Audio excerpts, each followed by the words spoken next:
Hello and welcome to your one-stop shop for all things NFL, NFL draft, and college football. Destination Draft Day back to you, after a week off. Sorry about that. That's completely on me. Just some busy work schedules and then some mix-ups on my end. But we are back better than ever.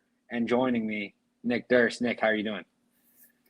Do well, Michael. Finally got to see Rutgers get a win, and they're competing, so that's good. See what happens with that. They're probably gonna go to a bowl game this year, I think. And got my New York Giants tonight. Looking to knock the Chiefs out of playoff contention. We'll see what happens, but it's crazy. It looks like the NFC and the AFC wild cards, especially the 7 seeds, are really going to be up for grabs here, with nobody really looking like they're going to pull away here with a record, a positive record. Might end up with a team with a losing record here, making the playoffs at this point. We'll see what happens. Right now, the Panthers are currently the 7th seed in the NFC, and they look abysmal without Christian McCaffrey. But I have a major issue with the college football playoff rankings, Michael. I do not understand how you could put Alabama ahead of Michigan State and Oklahoma and Wake Forest. They should be in the top 5 as well, because if Clemson was coming in at 8-0 with the same schedule basically as Wake Forest, then they'd be in the top 5 at worst. So to have Wake Forest all the way back there at 10 behind Michigan, what a heartbreaker for Michigan, Notre Dame, Oregon, Ohio State, and Alabama, who all have losses, to me, it doesn't make sense. I'd love to see if the Demon Deacons can go undefeated and see if there's some pressure put on the college football playoff committee. But right now, I don't see how you could have Michigan State in particular any lower than 3. Doesn't make sense to me. But your thoughts on the college football playoff rankings at this point? Yeah. So the college football ranking, I don't think has officially dropped for the playoff committee. No, but just the AP top 25. Yeah, I definitely understand where you're coming from. I think the playoff ranking, though, is going to be even more frustrating. I think we're going to see number 1 Georgia, number 2 Alabama, number 3 Oklahoma, number 4 Ohio State, with 5 and 6 being Cincy and Michigan State, one or the other. You can flip them, and it's frustrating because Cincinnati, yes, they had their struggles. They just had a close game with Tulane, who had their backup quarterback in and hasn't really dominated. They had a close game with Navy, but they're undefeated. They beat some very good teams. They beat Notre Dame. They beat Indiana. They're probably going to go undefeated if they beat SMU. But you kind of have to wonder, yes, you could have this issue of they need to be more dominant in their performances, but what more can they necessarily do? If Alabama's number 2 and we see Cincy and Oklahoma 3 and 4, I can live with that. But it's not like Ohio State hasn't had their struggles as well. And that's where kind of my issue comes in, where if we see Ohio State in this 4, I'm going to be frustrated. Obviously, it's early, so it doesn't entirely matter. Michigan State could easily beat Ohio State, get into that picture. Oklahoma, Ohio State, Oregon, Michigan State, Cincy, one of them could easily lose, shake up the picture. But it's definitely frustrating because there's definitely a little bit of a bias to these top schools, and it just feels like sometimes it's not deserved. Michael, I am going to flip out next week if Ohio, or whenever the rankings come out, if Ohio State is in there over Michigan State. Michigan State's the best team in the Big Ten. Don't be giving me that nonsense. You want to put Ohio State there at the end of the season? I mean, tough pill to swallow, but I mean, if Michigan State's undefeated right now, how do you not put them ahead of Ohio State? It's mind-boggling to me. And you're right, Alabama's going to be 2, but let's show a little respect here to Cincinnati. At least in the AP rankings, they're up to 2. Desmond Ridder has been phenomenal. Another big performance this weekend. Michael, is he working his way into a first-round draft pick this coming spring? Yeah, so the big issue with Ridder is he's a little bit inconsistent in terms of accuracy and delivery, but he has all the tools that in a class like this, especially where there's not really a clear-cut top-of-the-class type of mold for these QBs. You know, Corral's obviously got a lot of love. Malik Willis, Sam Howell, they've got some attention. But a guy like Ritter, who has the upside athletically, the upside in terms of arm talent, could very easily find a front office that believes in him and they're more willing to gamble on him. You know, I kind of think of a team like Pittsburgh Steelers, which maybe Steeler fans aren't as happy to hear that, but Ritter's got a lot of traits that I think a team like that would love to have. You know, you can obviously have Mason Rudolph start for a season if you need it. And I think Ritter offers plenty of potential that if he develops well, then you're looking at a guy that could very easily be one of the top talents in this league. And yes, I know that, you know, these high upside gambles aren't necessarily paying off all the time. You look at a guy like Drew Lock, but the same side of that discussion, different side of the coin, you look at Josh Allen, someone who was throwing in the 50s of completion percentage, really showed a lot of issues. I hated him as a prospect, but, you know, the Bills loved him. They brought him in, even with a bad roster, even with a bad O-line, not very good receivers, no really established run game. They were able to kind of develop him, bring him along, and turn him into arguably the best quarterback in the league, if not at least a top 5 quarterback. So, you know, these gambles are gambles that NFL front offices are willing to take. And if it pans out, then it's a great gamble to really have taken. Yeah, I would agree. I think he shows a lot of upside, and we know that my guy, Sam Howell, has a lot of upside as well. But again, there's not a slam dunk prospect in here, so I really couldn't fault a GM for picking this guy, where another GM might say, this guy's horrible. You know, it's going to be, you got to find a diamond in the rough this year. So we're interested to see what happens with the draft, especially, you know, with the Lions probably getting the top pick. Is there really going to be somebody in this draft that they can say, wow, maybe, you know, this person's going to give us the next 15 years, or like maybe just say, hey, Jared Goff is going to be our guy for at least the next year or two, because it's not like Goff's playing horribly. It's just like there's nobody around him. I don't think there's going to be a generational talent in this draft. You know, we see it every so often. It just doesn't happen. What position do you think in this draft is actually the most talented? Obviously, last year we had all these QBs coming out, but that's not going to be the case this year.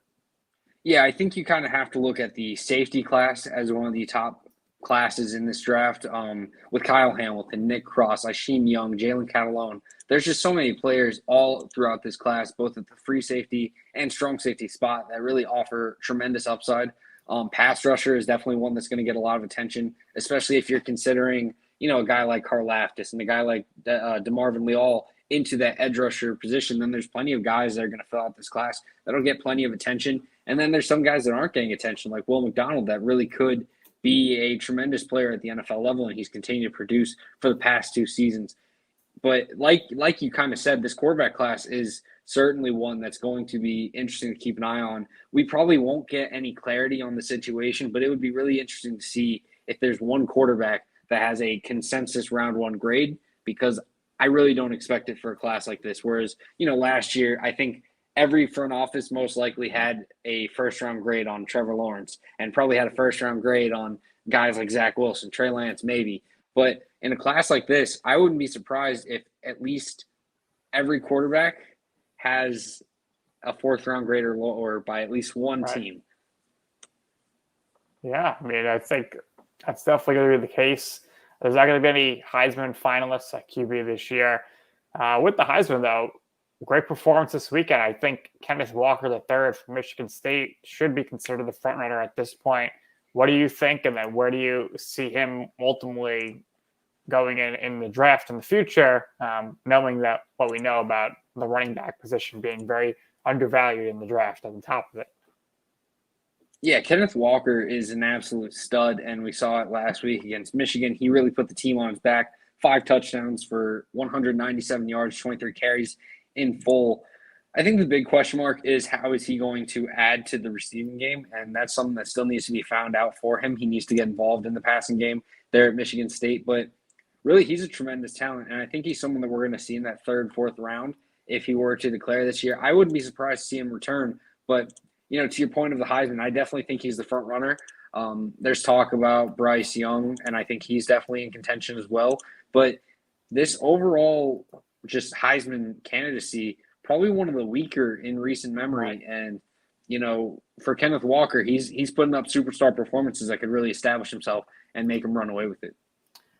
Yeah, and I think before this week you could have made a strong case for Kenny Pickett from Pitt, who maybe he ends up being the top QB off the board. Has that classic look to him. He's got the measurables there. He is the captain for Pitt.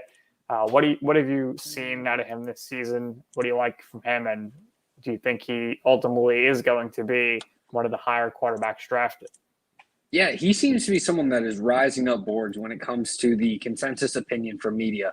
Personally, I'm not as high on him as others, but I do think that he has improved in some necessary places. He's continued to develop his deep ball, which has always been kind of a strength of his in terms of just overall velocity on his passes. He's got a nice frame, 6'3", 220 pounds.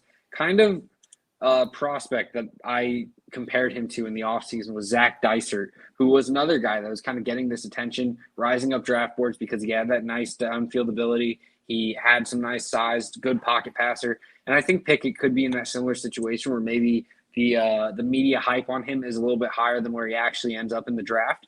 But, when you continue to produce like this, you could very easily find yourself higher and going high in the draft. And for Pickett, he's continued to put together great performances. Even last week against Miami, he had 2 interceptions, but it was still overall a pretty solid game. 70.9 completion percentage, 519 yards. You aren't going to see that from most of your quarterbacks. This is a guy that's really kind of putting the world on notice. And I wouldn't be surprised if, with this QB class, we end up seeing him get some love and really kind of get a bump in the rankings of where they go on draft day. You mentioned the Steelers earlier. I'm sure their fans would actually be happy to get him. Most of those fans are Pitt fans. So we'll see what happens there. The last thing I want to touch on with college football is I saw this coming since he was hired, and that is that Texas with Steve Sarkisian is not heading in the right direction here. You are the Texas insider here. I don't want you to get in trouble, but if Tom Herman had a season like this to start off, he would have been gone a lot quicker. Herman, I think, went 7-6 his first year, 10-4 the next year, and they went to the Sugar Bowl. Overall, Herman 32-18, which is not good by Texas standards. But I don't see, if Sarkisian continues, how this team's going to compete in the SEC. They might be at the bottom of the conference. Yeah, right now you're looking at Texas and you're kind of wondering what the upside is for them right now. Obviously, there's potential to make a bowl game. You could go about 7-5 if they really close out the schedule strong. If they're able to win out, which I don't think they will, they could go 8-4, obviously, and then potentially win their bowl game. But most likely they lose next week to Iowa State, right? And then if they can win out from there, which includes beating a team like Kansas State, and that'll be tough, beating a team like West Virginia who just beat Iowa State, that'll be tough as well. But let's say they go 7-5. It's a solid season, but the big thing about Sarkisian is supposed to be his ability to kind of recruit. And when you aren't putting it together on the field, a lot of recruits aren't going to invest in what your future plans are. And yes, it's his first year. You can give him some leeway. He's not going to get fired after a bad season, but there's a lot to build on here for Sarkisian, and this is a bad first year. It's disappointing because Texas wasn't bad last year. They went, I think, 9-3 in total, or something like that, maybe 9-2 or 8-2, something like that. And they very likely would have had a good season again with Herman, maybe not up to the standard that they expected, and that's why Herman left. But Sarkisian needs to kind of step in, really take this team, and there needs to be a big jump for next year. And that's probably 2-3 win improvement, or else there's going to be a lot of people calling for him to get canned. It won't happen in the first 2 years. That's, premature, but definitely an interesting situation. Not so far away, though, from the Texas Longhorns. Texas Tech fires their head coach, Matt Wells. TCU has just parted ways with Gary Patterson, a legend of the university. Rumors coming out of UCLA that Chip Kelly could be on the hot seat. There are a lot of coaching openings that are on the horizon right now in college football, and it's going to be very interesting to keep an eye on. Just first and foremost, Gary Patterson, a legend of college football.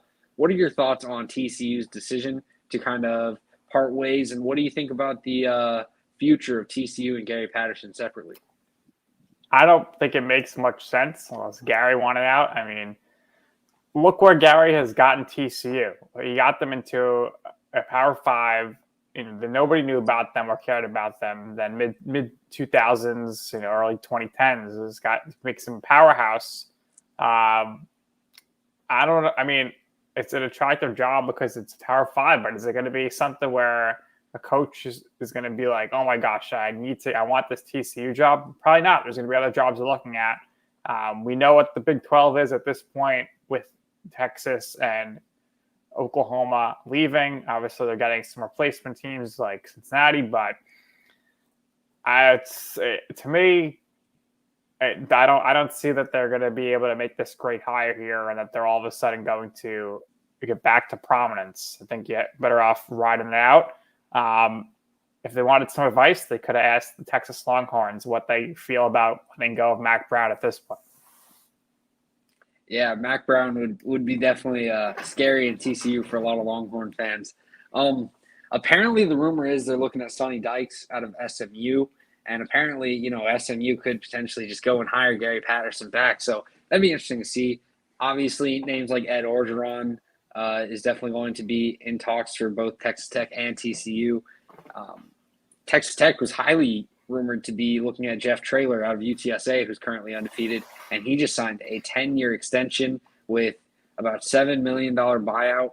Texas Tech could potentially still kind of get in there, but most likely Traylor is committed after signing this extension. Really opens the doors for these Texas jobs, and if Chip Kelly does get canned, it'd be interesting to see what happens there for UCLA, because that's an interesting job, but they're kind of little brother to USC, who's also searching for their head coach right now. Yeah, I think a lot of people are going to go for the USC job. It's their top priority. Maybe Hugh Freeze could end up with the Texas Tech job or TCU. Not sure about that, though. But, we are in the last month of the regular season now, November. So I wanted to just give you some Big Ten scenarios here and see how you think this would play out. Let's assume going into November 20th, you got Michigan State and Ohio State, okay? So here's scenario number one. Ohio State wins that game, but then November 27th, they're playing Michigan. Michigan wins. In that scenario, who's ultimately going to get the vote to be in the college football playoff from the Big Ten?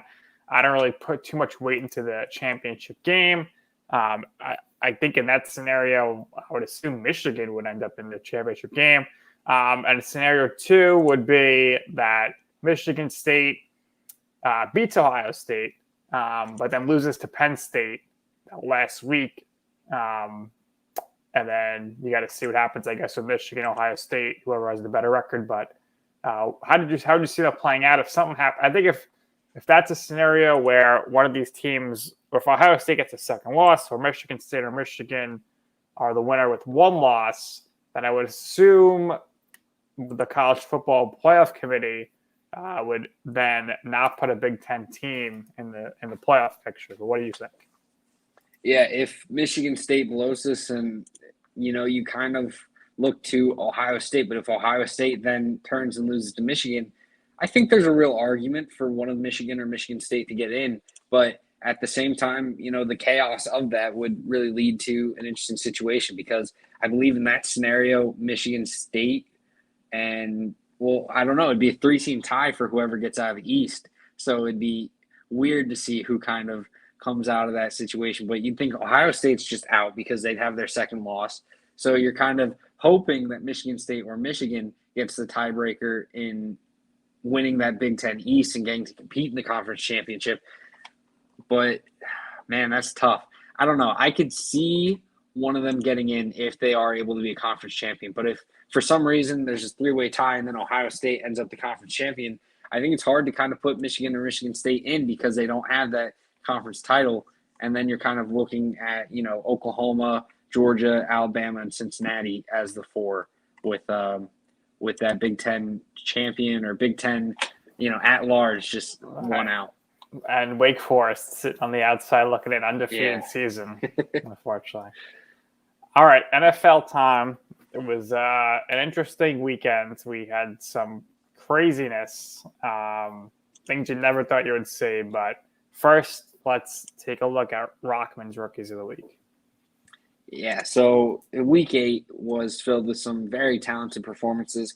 And, I just want to first and foremost say that guys like Trevor Lawrence, Davis Mills, they put up some very good performances. But I think it's important to say that these were garbage time performances. And that's not how you get on Rochman's Rookies of the Week. For the 4, we got Elijah Mitchell with 18 carries, 137 yards, and a touchdown in the Bears' victory. Look, we've talked about it before, but Elijah Mitchell came into this backfield really looking as a practice squad player with limited upside. And he took the job from Trey Sermon. Then he really found his opportunity with the injuries that happened, and he really took the opportunity and ran with it. Elijah Mitchell is an absolute stud, a perfect fit for Kyle Shanahan's offense, and really what he's been able to do so far is very impressive. I think he's the guy to watch in the San Francisco backfield for the rest of the season. I think he's the guy to watch going forward out of the young duo, and I think he's going to continue to find success. Not far off from that San Francisco offense is the New York Jets offense, where they really kind of followed it to a T, and Michael Carter finally kind of reaping the benefits of it. 15 rushes for 77 yards and a touchdown in a upset performance over the Bengals. And then adding on top of that, 9 receptions for 95 yards. Just an absolute great performance. Shout out to Mike White. Dominant first start for a quarterback. Just absolutely tremendous performance. But Michael Carter in that backfield helped out tremendously, and he earns a spot on Rochman's Rookies of the Week. Next up on that list is Micah Parsons, 11 tackles, 4 tackles for loss, and a quarterback hit in the game against the Vikings. Look, it was a slow performance offensively, so there was not much that you could do if you were on the offensive side, and that's because of pieces like Micah Parsons who are just creating chaos for Kirk Cousins. An absolute tremendous performance for Parsons. He was all over the field, almost had an interception as well, which would have been huge for him, but Micah Parsons seems to be running away with Rookie of the Year for defense, and is well earned. He's dominating so far. Next up on the list is Baron Browning, linebacker for the Denver Broncos, 8 tackles and a tackle for loss. The Broncos just recently traded for Kenny Young from the Los Angeles Rams because they needed a linebacker to kind of step up as a healthy piece to really, do what no one else can do because they're injured. Baron Browning, young, really stepped up to the challenge and really had a nice game. I think he's in a good position. That Washington football offense obviously wasn't the most dominant, but Baron Browning being able to contribute in this role when needed is absolutely huge for him. And then the last player on this Rochman's Rookies of the Week, 2 tackles, 1 interception, 2 pass deflections, and a big touchdown by slot corner Elijah Molden for the Tennessee Titans. Really a huge moment in this Colts Titans game, one that the Titans could have very easily lost if it wasn't for this moment. Huge game for Elijah Molden, huge opportunity for the Titans. They really need a secondary fix-up, and Molden has been a great add to that secondary. Now if they can kind of get healthy, get Farley back into it, get him mixed in, they could really be completely turned around at that corner spot because Christian Fulton has made his strides as well. So we'll stick with Michael Carter here because we all thought that he'd have a really good year.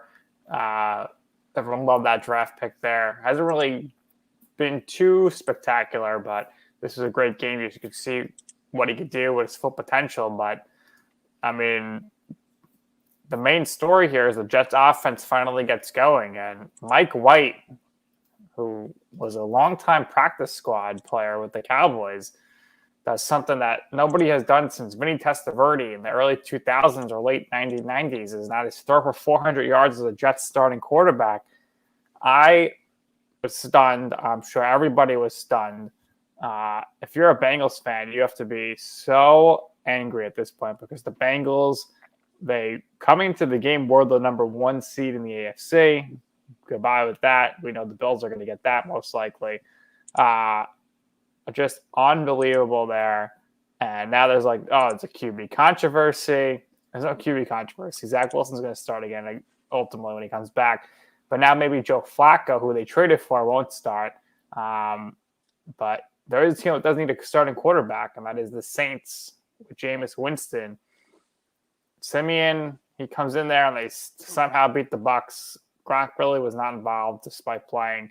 So that was another surprising game there. But overall, Michael, there was just a lot of surprises this weekend. The Browns, other than have Baker Mayfield, but they're only scoring 10 points. I mean, who didn't see that coming? That's for sure. Thought the Lions were going to be a little more competitive against the Eagles. They were not. And the Patriots, some people are surprised, but I guess it shouldn't be because Belichick is just showing, he's flexing how great he is here. And the Patriots, they defeat the Chargers. But for you, what was like the most surprising thing of the weekend? I gotta say, as dumb as this sounds, I thought the Lions were going to win that one. I thought this was kind of a game where you're like, okay, the Lions are bad, but they aren't never win a game bad. They're going to beat the Eagles. They're going to get into that win column, probably finish the season around 4-13, 3-14, whatever. But they got demolished by a team that is the Eagles, which is not good.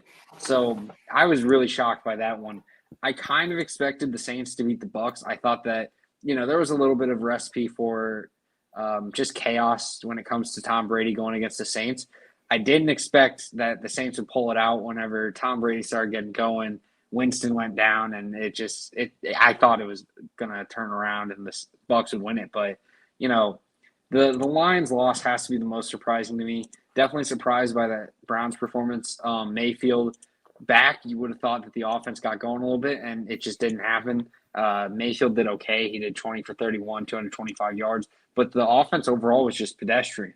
So that was surprising. And other than that, though, maybe just how well Geno Smith performed. Just 20 for 24, 2 touchdowns, 195 yards. That's what you dream of for your backup quarterback, and that's a great performance by Geno there. Yeah, no doubt about that. Now, the Panthers, they win. I was killing them earlier, but I don't know. Darnold is just not looking great. 13 of 24 for 129. No passing touchdowns for this game. No receiving touchdowns. They had Chuba Hubbard had the rushing touchdown. The Falcons, I thought were going to win this game. I thought the Falcons are going to put it together here, maybe make a bit of a playoff push. They did not. And speaking of teams that are going to make a playoff push, I thought for sure the Vikings were going to easily beat the Cowboys last night. That was not the case. Cooper Rush comes on the field and wins the game. I guess that says a lot about the Cowboys here, that they are not just Dak Prescott. They are a good team. But I still think they're a tier below the Rams, Packers, Bucks, Cardinals, but we'll see. Yeah, I actually thought the Vikings would beat the Cowboys even before Dak Prescott was announced out.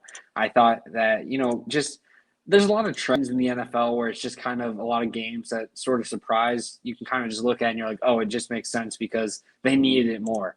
Well, the Vikings, after this Cowboys game, now have to go at the Ravens, at the Chargers, versus the Packers, at the 49ers. That's not an easy 4-game slate following this Cowboys loss. They're 3-4 right now.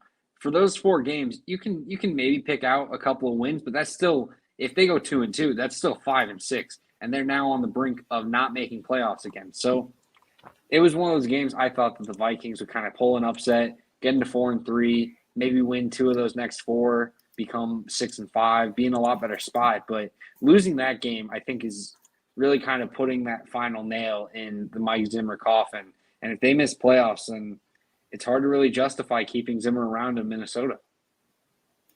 Could be the end. Definitely could be. Talk about your big Patriots win. Guts' performance by them. Yeah, so, early on in that game, it seemed like things weren't going to go very well. The red zone offense kind of had its issues, and really the Patriots turned it around. They really showed some nice adversity. They got back into it and really played well. Mac Jones struggled early, but kind of brought it back. Damian Harris continues to be pretty solid on the ground. The offense is kind of opening up a little bit. Aguilar, 3 catches for 60 yards. Bourne and Myers each had 4 receptions. N'Keal Harry actually had 2 receptions this game. So mark him down for Hall of Fame soon. He's on his way. There's just a lot of impressive things. And really just reading and listening to the interviews post game, Justin Herbert talked about how they were expecting man coverage, and that's how the film had looked for the Patriots defense all season. And they threw a lot of cover 2 zone at them. So really, that's what the Patriots have kind of gotten by on for so long, is just surprising and being just great at what teams aren't expecting. And being able to come into this Chargers game and really do that and kind of take down that offense, which has so much firepower, was absolutely huge.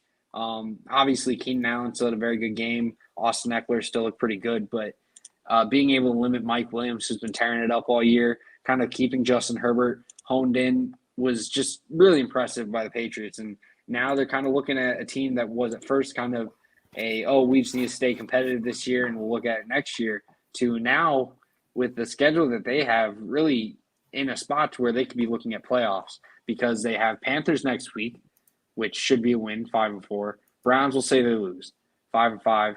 Beat the Falcons, lose to the Titans, lose to the Bills, but then they end the season with Colts, Bills, Jaguars, Dolphins. They could be able to win 3 of that, and they're looking at 10-7, 9-8, and they could easily squeak into that playoff spot and really make some noise when they get to playoffs with that defense. Yeah, I think so. And we'll see how it plays out. Now, Thursday night, I don't know what was going on with AJ Green there at the end of the game. I thought the Cardinals were going to pull that away. But now it's looking like the Packers will get the 1 seed. Good game, though. What are your takeaways there? Yeah, I was kind of leaning towards the Packers in that one, just because I thought Rodgers was going to do his Rodgers thing, where it's like, oh, he's not without anyone, and then he puts together this great performance. He played well, but ultimately, I think it was just a nice job of keeping that Cardinals offense kind of limited. They gave up some receptions that shouldn't have been given up, but at the same time, they didn't let them score. A lot of bend not break mentality, and it resulted in huge results. AJ Green definitely kind of choked it away at the end. I feel like he could have caught that ball, but Packers come away with it. Yeah, and that's a great win for them. Cardinals now 1 loss, Packers 1 loss. We'll see how these teams close out the season. That Rams-Packers game on November 28th is going to be huge for NFC seeding. Obviously, those Rams versus Cardinals games will also be big in that, but it's going to be very interesting. And, on the subject of the Rams, Von Miller, acquired by the Los Angeles Rams, probably going to be able to play right away, because you just kind of need him to either pass rush or run stunt, So what are your expectations for Von Miller here in Los Angeles? And does this make them the, far and away favorite to win the Super Bowl now? I don't expect much from Von Miller. I think he's kind of at the back end of his career here. To me, this is maybe like a salary dump for the Broncos, but he's going to get some sacks. That's for sure. I mean, when you're playing with the rest of those awesome guys on the defensive line, somebody's got to get deep double cover, and it's not going to be Von Miller. So he'll get to the quarterback. That's for sure. Do I think he's going to be the ultimate difference maker and them winning a Super Bowl? I do not. I do want to see what happens in the next Cardinals-Rams game. I think that's going to tell us a lot about the playoffs. I would like the Bucs' chances if they played the Rams again, and I think the Packers right now, their team to beat if they're going to win without any wide receiver help. But ultimately, I've been saying it all year. I think that this season, the 1 seed is extremely important in the NFC because of that bye, because everybody's all jumbled up. The talent level is very high there. Other than whoever gets in at the 7 seed, you can really think anybody can win the Super Bowl this year at the NFC. And I'm going to go with the wait and see approach here and just kind of see how things develop. But Von Miller, he'll get some sacks. He'll get to the quarterback just because of the nature of who he's playing with and the fact that he's not going to be double covered, and he'll be able to take advantage of some one-on-one coverage, which is something he does not see very often in Denver. Yeah, the NFC seeding still has plenty to be found out. Obviously, 4 teams with just 1 loss right now, and then Bucs and Saints both with 2 losses. Obviously, the Saints have huge question marks with Jameis Winston having a confirmed torn ACL, going to be out for the season. Do you think the Saints make a move to bring in a quarterback, whether it's a Jimmy Garoppolo, an Andy Dalton, a Teddy Bridgewater, Or do you think that they kind of stick with Taysom Hill and Trevor Siemian and see what they can do with that team? If they get Garoppolo, I think they would definitely do that, but I'm not sure if the 49ers would do that. They're probably thinking they could still make the playoffs, and I think Kyle Shanahan thinks there's no way Trey Lance gives them a shot to make the playoffs this season. If I was them, I would go get Dalton if I could. I would maybe try to get Mitch Trubisky, who I think could do a lot of the same things you were doing with Jameis Winston. He's backing up Josh Allen. I don't know if they'd want to move him. I was thinking maybe they can go get Flacco, just to have somebody in there. But I think they're going to go with Hill, who had a concussion, of course. He was out last week, but he should be back. I would go get a guy like Flacco, especially because the Jets, they cannot play Flacco. They got to play Mike White next week, and then Zach Wilson's going to be back. So they just traded a 5th-round pick for Flacco, which is kind of like an oopsie daisy. So if you can get Flacco for a 6th or 7th, I mean, you might as well, because really, what else are the Jets going to do? You can't really trust Simeon long term here. But I think they're going to go with Hill. We saw them go with Hill last year for Spouts when Breeze was out, and I think they'll be okay. But I think they need to get another veteran quarterback in there just in case some more injuries. With the way Hill plays, it's possible he could get injured again. Absolutely agreed with you. I do think that the Saints should definitely look at the market. I don't think Sean Payton should sit on his hands here. I understand maybe you believe in Taysom Hill, and that's fine if you want to start him, but you need to have some security behind him. And I don't necessarily think Trevor Siemian brings that.